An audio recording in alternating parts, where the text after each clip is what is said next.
सर्वसामान्यांच्या खिशाला पुन्हा एकदा कात्री बसणार आहे, कारण की पेट्रोल डिझेलचे दर 10 दिवसांमध्ये जवळजवळ 4 वेळा वाढलेले आहे आणि काल मध्यरात्री सीएनजीचे देखील जे दर आहेत ते वाढलेले आहेत. 94.85 इतके असे दर वाढलेले आहे. या संदर्भातच आता आपण पुण्यातील शिवाजीनगर येथील एका पेट्रोल पंपाजवळ आलेलो आहोत आणि या ठिकाणी आपण पाहू शकतो लांबच लांब रिक्षा चालकांची, टॅक्सी चालकांची रांग आपल्याला पाहायला मिळते. आपण काही रिक्षा चालकांसोबत या संदर्भात बोलण्याचा प्रयत्न करणार आहोत.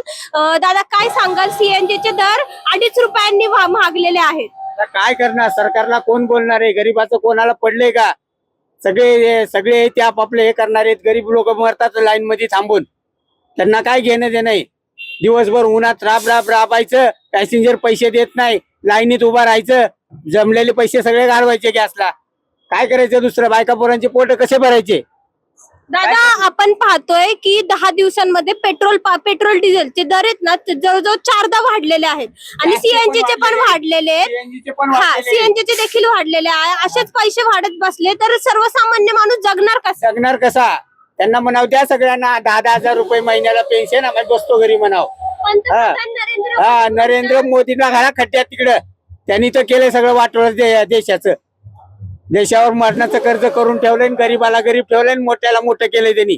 पेट्रोल डिझेल ते म्हणतात कमी वापरा, इलेक्ट्रिक काय वापरा? कमी वापरून करणार काय म्हणावं? घरात बसून राहायचं का? आणि इलेक्ट्रिक गाडी 1 लाखाच्या पुढे आहे. आणि इलेक्ट्रिक गाडी घेणार कुठून? एवढी कुठून घेणार? कुठून देणार? कोण देणार पैसे?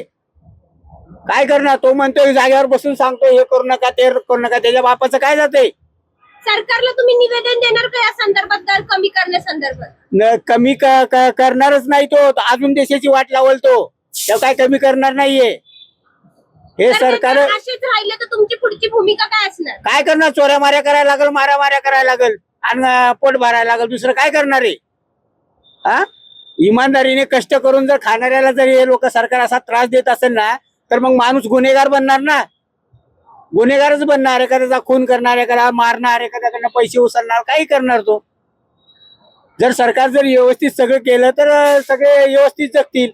यांचं सगळं मनमानी कारभार चालू आहे सगळा. कधी बी उठायचं, भाव वाढवायचं, कधी उठवायचं, काही करायचं. आता तर पेट्रोल डिझेल पण मिळत नाहीये, त्याला पण रांगा लावायच्या. मग काय चाललंय देशात हे? हा, एकंदरीतच आपण पाहू शकतो की या ठिकाणी मोठी गर्दी आपल्याला पाहायला मिळते. सीएनजी भरण्यासाठी रिक्षा चालक या ठिकाणी उन्हातान्हात आपल्याला पाहायला मिळतात. आणखी काही लोकांसोबत आपण संपर्क साधण्याचा प्रयत्न करणार आहोत. सीएनजीचे दर 2.5 रुपयांनी महागले आहे, कसे पाहता याकडे? काय आता रेट तर वाढतात, कमी जास्त होतच राहतात. त्याच्यात आता आम्ही काय बोलणार? आता चाललंय तसं चालून द्यायचं.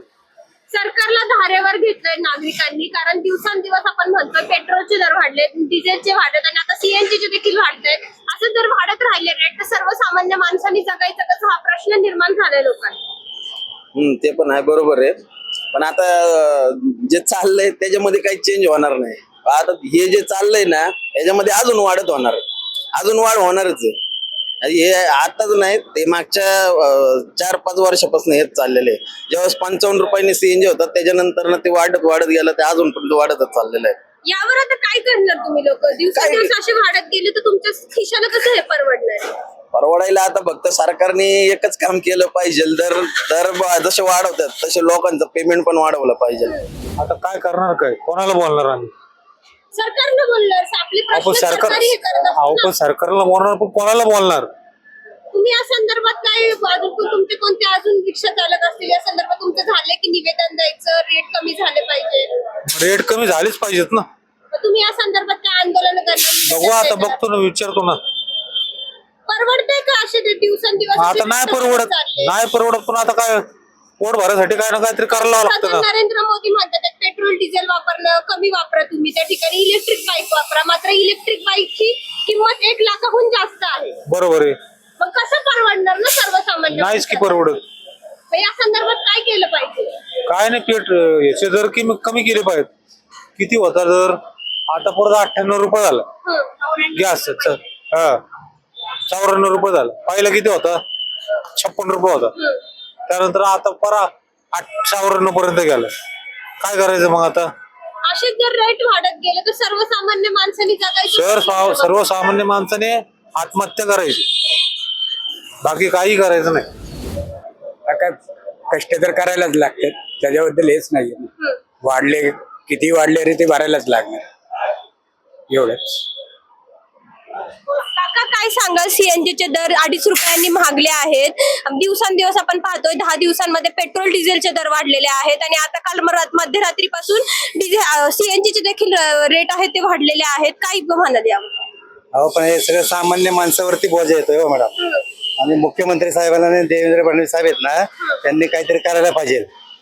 तुम्ही त्यावरती करा ना, तुम्ही लोक काय असं काय करणार साहेब, देवेंद्र साहेबांनी करायला पाहिजे ना मॅडम. देवेंद्र साहेब माफ करून ठेवलं, काय देवेंद्र म्हणताय? अहो देवेंद्र साहेबांनी काय नाही केलं. सध्या सगळी महागाई एवढी झाली की लोकांचं जीवन खराब झालंय. दिवसांदिवस पेट्रोलचे भाव, सीएनजीचे दर सगळे. देवेंद्र साहेब कशा आपल्यामुळे तो साहेब आहे, चुकीचं बोलताय साहेब. या संदर्भात तुम्ही काय आता निवेदन देणार, काय करणार आहे का? आम्ही काय करणार नाही. लोक येडे, लोकांमुळे सगळं होतंय. लोक मतदान त्यांना केलं की विषयच संपला. काही नाही करत कोणी, सरकार काही करत नाही. लोक सामान्य माणसाचं मरण व्हायला लागलंय. दिवसांदिवस जर असेच रेट वाढत गेले तर सर्वसामान्य माणसांनी जगायचं कसं? त्याचं पोट खरं तर या तुम्ही जे व्यवसाय करता त्यावर तुमचं पोट चालतं. मात्र हे असे दर वाढत झाले तर तुम्हाला पुढचं अवघड होणार आहे. अवघड होणार आहे, पण ह्याच्यावर सगळं सरकारच आहे ना. थोडे आपल्या हातात आहे, थोडं आपण वाढवणार. पेट्रोल सरकारच आहे, सरकारनेच केलं पाहिजे. काय तर काय ह्याच्यावर मार्ग केला पण पाहिजे. तुम्ही निवेदन देते. अहो निवेदन असं आजचं घेतलं की पेपर कचरकुंडीत जातं निवेदन. त्या निवेदनला फायदा काय? कोण आमचा वालीच नाही राहिला, कोण कुणाचं नाहीये. जे ते आपापलं बघतंय, काही फायदा नाहीये. कोणचं सरकार येऊन बी काही फायद्याचं नाहीये. इथेच आपण पाहतोय रिक्षा चालक आहे जे सीएनजी भरण्यासाठी मोठ्या संख्येने या ठिकाणी आलेले आहेत. त्यांनी असं आक्रमक त्यांची भूमिका घेतलेली आहे की सरकार जे आम्ही निवेदन देतो ते तिकडे कुठेतरी फाडून टाकेल किंवा एका बाजूला जाणार आहे, त्यामुळे त्याचा फायदा काहीच होणार नाहीये. त्यामुळे जी ही दरवाढ आहे ती कमी करायची असेल तर सरकारनेच केली पाहिजे असे रिक्षा चालकांकडून सांगण्यात येत आहे. पुण्याहून मी पूजा मालुसरे, न्यूज अँकर.